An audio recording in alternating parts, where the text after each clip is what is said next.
So hi and welcome guys. Today we will start with the for statement in Java. चलिए देखते हैं for statement क्या होता है.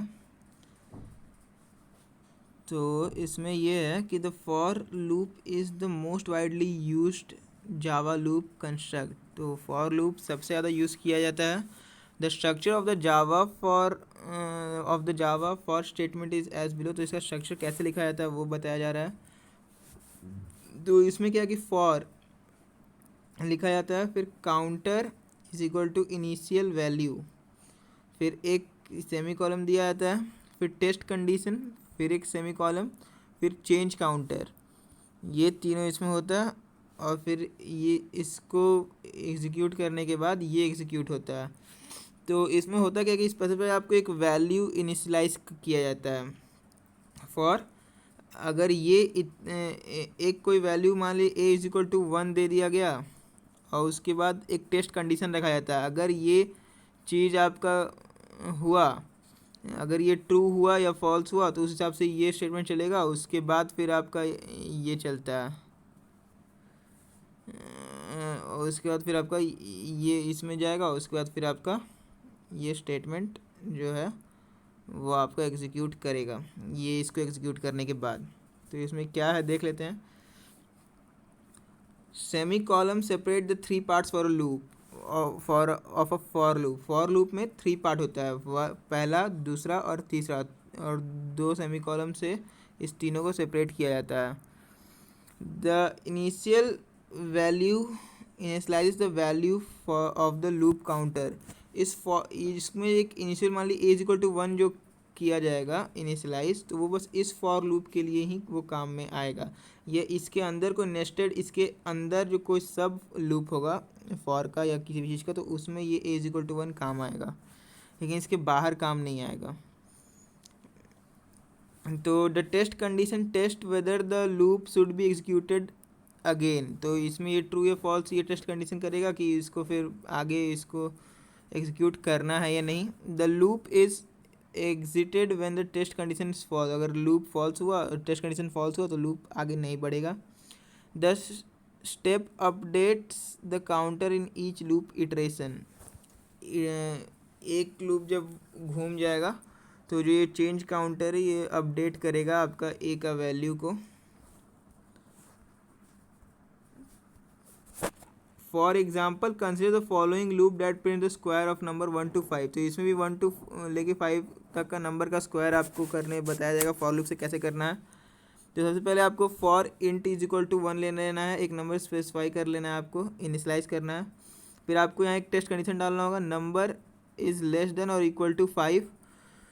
फिर आपको ये प्लस प्लस नंबर है, इसका मतलब कि क्या होता है कि number is equal to number plus plus. आप दो टाइप का होता है, एक नंबर प्लस प्लस और एक नंबर प्लस प्लस, और एक होता है प्लस प्लस नंबर. तो ये दोनों का यूज़ क्या है, दोनों का यूज़ थोड़ा सा डिफरेंट है, बस वो आपको हम आगे बता देंगे. अभी बस इतना समझना है कि ये प्लस प्लस नंबर मतलब कि नंबर को एक से ये बढ़ा देगा. 1 है तो अगले बार में ये 2 हो जाएगा. तो इसमें ये क्या करेगा, system out dot print square of number plus, ये दोनों लाइन आपका पुट करेगा. स्क्वायर ऑफ नंबर आपका ये डबल कोट्स में है यहाँ पे, तो आपका ये स्क्वायर ऑफ प्रिंट करेगा. फिर ये नंबर डबल कोट में नहीं है तो ये नंबर एक यहाँ पे वेरिएबल हो गया, इंट नंबर ये वेरिएबल हो गया, तो यहाँ पे 1 पुट करेगा फर्स्ट लूप में, फर्स्ट प्रिंट करेगा. फिर system output print ln line change. फिर आपका ये सेमी कॉलम के अंदर इज इक्वल टू है, तो फिर ये क्या करेगा, पहले ये प्रिंट करेगा एस स्क्वायर ऑफ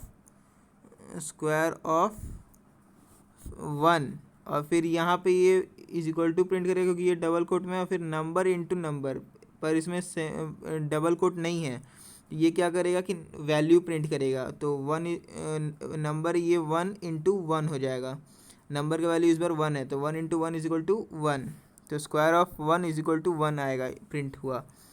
तो फिर ये आपका ये प्लस प्लस नंबर था तो ये बढ़ गया, तो अब इसका वैल्यू हो गया 2. फिर ये वापस इस पे जाएगा, फिर ये चेक करेगा कि 2 5 से छोटा है तो आंसर आएगा हाँ, तो फिर ये दोनों लाइन एग्जीक्यूट होगा.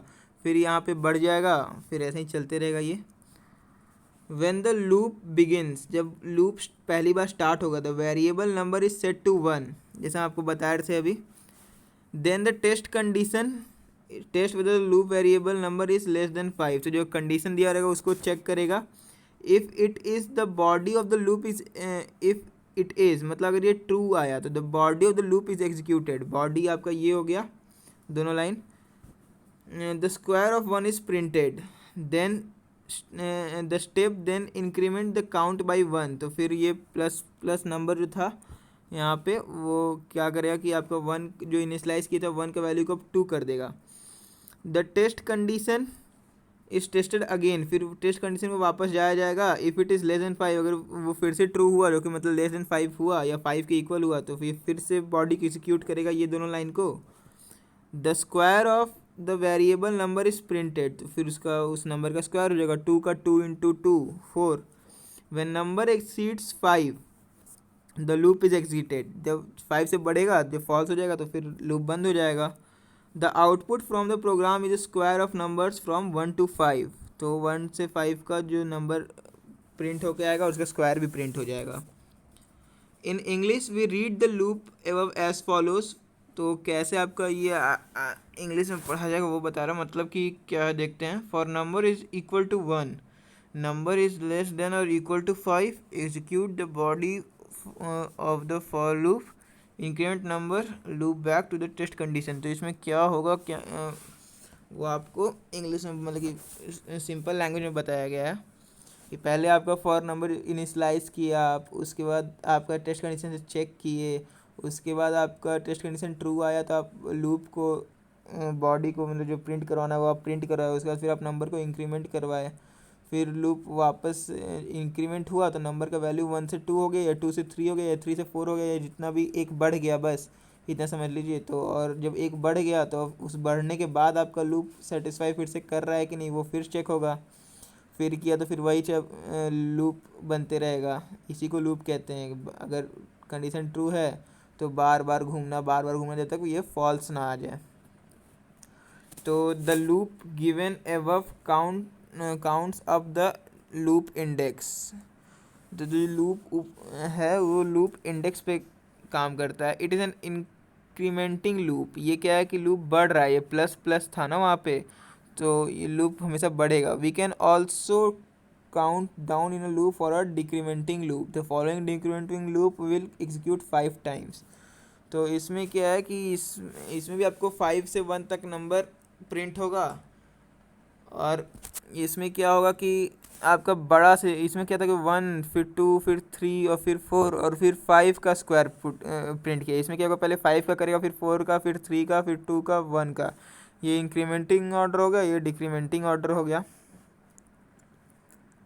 तो इसका आपका यहाँ दिया हुआ है कैसे आपको करना है। यहाँ बस नंबर इज इक्वल टू -1 और यहाँ शुरू में 5 इनिशियलाइज कर देना है, और इस बार देखेंगे कि नंबर 1 के इक्वल या 1 से बड़ा है तो प्रिंट होगा, 1 से छोटा आ जाएगा 0 तो फिर ये लूप एंड हो जाएगा। The loop index can be incremented और decremented for any value not just 1। The following loop increments the loop index by 2, it displays all odd numbers between 1 and 20। तो आप या तो आप अपना लूप को एक एक आगे बढ़ा सकते हैं, मतलब 1 के बाद 2, 2 के बाद 3, 3 के बाद 4, या तो आप फिर 1 के बाद सीधे 3 भी जा सकते हैं या 1 के बाद सीधे 5 कुछ भी जा सकते हैं आप। सिर्फ जरूरी नहीं कि 1 से इंक्रीमेंट हो, लूप 2 से भी इंक्रीमेंट हो सकता है या 3 से भी, ये जितना आप चाहें उतना से। तो बस यही है कि यहाँ count is equal to count plus 2 कर देना है, आपका काम हो जाएगा। और यहाँ है the loop index can be given with any value not necessary 1। तो इसमें क्या है कि जरूरी नहीं कि आप यहाँ पे इंड काउंट 1 ही रखिएगा, आप कितना भी नंबर से स्टार्ट कर सकते हैं। तो ये किस चीज़ का वैसे लूप है वो देख लीजिए। The following loop also iterates 5 time and print the number from 5 to 9, 5 to 9। तो 5 to 9 प्रिंट करना तो आपको ऑब्वियसली 5 से स्टार्ट करना पड़ेगा, इसलिए यहाँ 5 दिया गया है। The counter in the loop iterates with count values 5, 6, 7, 8, 9 for a total of 5 times. Notice that the test condition is count आपका less than 10 होना चाहिए instead of count less than equal to 10. If it was the latter, the loop would have iterate 6 time and for loop index count will be 5 6 7 8 9 10। तो इसमें क्या बोल रहा है कि आपको 5 to 9 तक प्रिंट करवाना था यहाँ पे, 5 to 9 तक। तो आप 5 से स्टार्टिंग किए स्लाइस करके, और आपको इसमें क्या करना होगा कि या तो आप काउंट का वैल्यू जो यहाँ पे आप लेस देन 10 रखे हैं, या तो आप count less than equal to 9 रखिए, नहीं तो काउंट लेस देन 10 रखिएगा। Count less than equal to 10 रखते हैं यहाँ पे, तो ये 10 को भी ले लेता, तो फिर आपका जो इंडेक्स है वो 6 हो जाता है। इंडेक्स उसको बोलते हैं कि नंबर ऑफ टाइम्स जो रिपीट हुआ वो आपका लूप इंडेक्स हो गया। और आप इक्वल टू 10 रखते 5 6 7 8 9 10 10 भी आ जाता है, जबकि आपको 9 तक ही चाहिए था। तो स्टाइल टिप कैसे, मतलब फॉर लूप में कुछ कुछ टिप आपको दिया जाएगा कैसे करना है। If there is only one statement in the body of the loop, अगर सिर्फ एक स्टेटमेंट है, the set of curly braces enclosing the body can be omitted for example. तो इसमें ये बोल रहा है कि अगर एक ही स्टेटमेंट है बस, system dot out dot print, बस ये एक लाइन है, इसके नीचे कोई और एक लाइन नहीं है, तो आपको कर्ली ब्रेसेस नहीं भी देंगे तो भी चलेगा।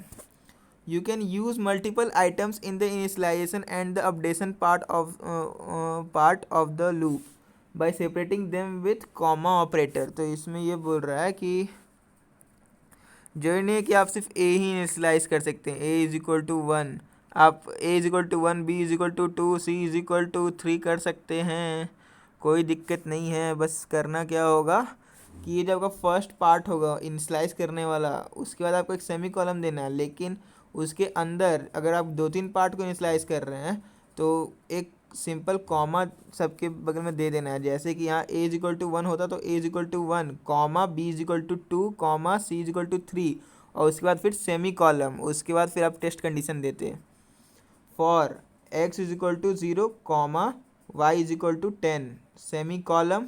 तो अब ये इनिशलाइज करने वाला पार्ट खत्म हो गया जब आप सेमी कॉलम डाल दिए, उसके बाद फिर टेस्ट कंडीशन देगा x इज़ ग्रेटर देन 10, और फिर ये सेमी कॉलम, फिर कितना से इंक्रीमेंट करना है या कितना डिक्रीमेंट करना है, तो आप एक बार में 2 को भी कर सकते हैं, बस एक कॉमा बीच में रहना चाहिए ताकि मालूम चलेगी कि अलग अलग है थोड़ा। तो फिर उसके बाद आता है, फिर उसके बाद आप देख सकते हैं do remember to use the indentation to align the body of the loop, it will make it easier for you to debug your code. Indentation उसको बोलते हैं, मतलब कि ये फॉर यहाँ से स्टार्ट हुआ तो यहाँ से इतना गैप छोड़ के आप system dot out dot print start करिएगा, ताकि मालूम चले कि ये जो सिस्टम वाला पार्ट है ये इस फॉर के अंदर है। मतलब ये जो स्पेसिंग होता है ना, फॉर के जस्ट नीचे से स्टार्ट नहीं कर दिए, यहाँ से आप यहाँ से स्टार्ट किए हैं, तो इसको इस इतना गैप छोड़ने को इंडेंटेशन कहते हैं। तो चलिए देखते हैं कॉमन एरर्स क्या क्या आ सकता है कोडिंग के दौरान। तो initial value is greater than the limit value and the loop increment is positive for example. तो एग्जांपल समझते हैं इसको कहना क्या चाहता है। Int count is equal to 5, count जो वेरिएबल है जिसका डाटा टाइप इंट है उसका 5 इनिशलाइज किए हैं, और यहाँ आप बोल रहे हैं कि काउंट इज़ लेस देन और इक्वल टू 1। ठीक है, काउंट आपको लेस देन या इक्वल टू 1 होना चाहिए, और फिर काउंट प्लस प्लस है, यहाँ पे जो काउंट प्लस प्लस हो गया तो अब ये कभी ये लूप ख़त्म ही नहीं होगा, ये एक इन्फिनाइट लूप में चला गया कि अब ये प्लस प्लस आ गया तो काउंट अब 5 से 6 होगा, 6 से 7 होगा, 7 से 8 होगा, और ये जितना भी होगा ये हमेशा 5 से बड़ा ही रहेगा, और 5 हमेशा 1 से बड़ा ही रहेगा, तो टेस्ट कंडीशन हमेशा ट्रू ही आएगा और ये कभी बंद नहीं होगा। तो वही बोल रहा है initial value is greater than the limit value and the loop increment is positive.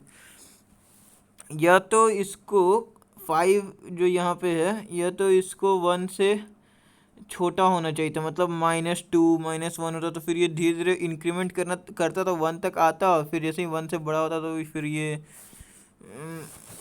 रुक जाना चाहिए था। या फिर काउंट प्लस प्लस जो है ये माइनस में होना चाहिए था, काउंट माइनस माइनस या माइनस माइनस काउंट, और नहीं तो फिर ये जो साइन है यहाँ पे ये अपोजिट होना चाहिए था, तो आपका कभी ना कभी केस रुक जाता।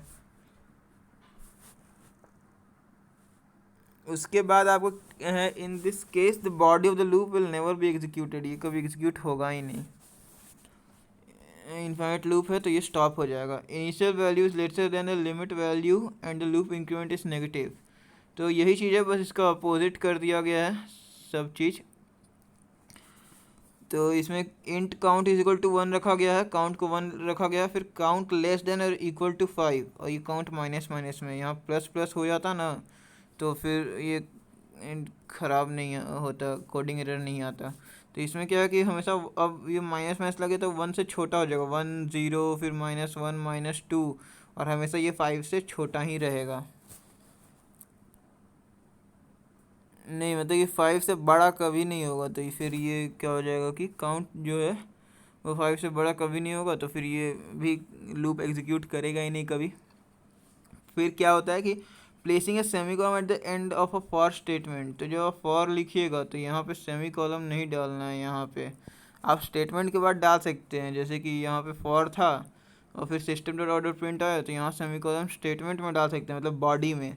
फॉर लूप का जो ये ब्रैकेट आपका स्टार्ट हो रहा है उसके बाद आप सेमीकोलन आपको उसके बाद नहीं डालना है, लास्ट में डालना है एकदम, जब आपका बॉडी ख़त्म हो जाएगा उसके बाद। तो देख लेते हैं कहाँ है, एक तो यहाँ पे एग्जांपल है, और फिर अब नीचे उसका देखते हैं। यहाँ पे जैसे कि ये स्टार्ट हुआ कर्ली ब्रेसेस, फिर ये बॉडी आपको लो, ये जो डबल स्लैश है ये आपका कमेंट होता है। कमेंट आपको बाद में पढ़ाया जाएगा कमेंट क्या होता है। कमेंट वो होता है जो कि बस आपको, अगर आप डबल स्लैश करके कुछ लिख दिए और उसके बाद कुछ लिख दिए तो वो आपका बस पढ़ने में, मतलब कोई आपका दूसरा कोई कोड पढ़ रहा है तो उसको पढ़ने में आसानी होगा, और उस कोड के भीतर अगर आप डबल स्लैश देके कुछ लिखे हैं तो उसको रीड नहीं करेगा प्रोग्राम, बस वो दूसरे को समझाने के लिए आपको रहता है। मान लिया आपका कोड कोई दूसरा पढ़ रहा है तो this has the effect of defining the body of the loop to be empty. तो ये बोल रहा है कि अगर आप ऐसे किए तो आपको बता सकते हैं कि आपका लूप बॉडी एम्प्टी है, क्योंकि आप तो डबल स्लैश के बाद आप बॉडी लिखे हैं तो उसमें क्या होगा कि वो पढ़ेगा ही नहीं, और फिर ये बता देगा कि लूप एम्प्टी है, अब बॉडी में कुछ है ही नहीं। The statements within the curly braces will be executed only once after the loop terminates and not as many time as expected. तो ये बोल रहा है कि सिर्फ एक बार एग्जीक्यूट होगा, उतना बार नहीं कि जितना बार हम लोग सोचे उतना बार नहीं एग्जीक्यूट होगा, ये बस एक ही बार होगा। Executing the loop term the loop either more और less time than the desired number of times. तो इसमें क्या होता है कि loop executing the loop either more, या तो उससे कम या उससे ज़्यादा, जितना कि आप सोचे हो उससे या तो कम हो जाएगा या उससे ज़्यादा हो जाएगा। मान लीजिए आपको 5 बार करना है तो हो सकता है 4 बार हो जाए या 6 बार हो जाए, तो ये सब भी हो जाता है कभी कभार। तो इसमें क्या होगा, for example the following loop iterates 4 time and not the intended 5 time because it exist when count is equal to 5। तो इसमें क्या बोल रहा है कि for int is equal to 1, int count is equal to 1, count का 1 initialise किए, count less than 5 और काउंट +1। तो इसमें क्या होगा कि ये 4 तक ही प्रिंट करेगा, जबकि आपको 5 तक प्रिंट करवाना है। तो यहाँ पे आपका एक इज इक्वल टू छूट गया है, count less than equal to 5। Such errors are known as the off by 1 errors. तो यहाँ पे आपका ऑफ बाई 1 एरर होगा, ये क्या कहते हैं इसको नोट डाउन कर लीजिए। The correct way to loop 5 time would be test condition for count is less than equal to 5 होगा। फिर आपका ये आता है using a loop index declare within the loop outside the loop. तो इसमें क्या बोल रहा है कि लूप इंडेक्स आपको एक ज़रूर मेंटेन होना चाहिए, जैसे कि for int count is equal to 1, count is less than equal to 4 और काउंट प्लस प्लस, तो ये आपका 4 तक प्रिंट करेगा।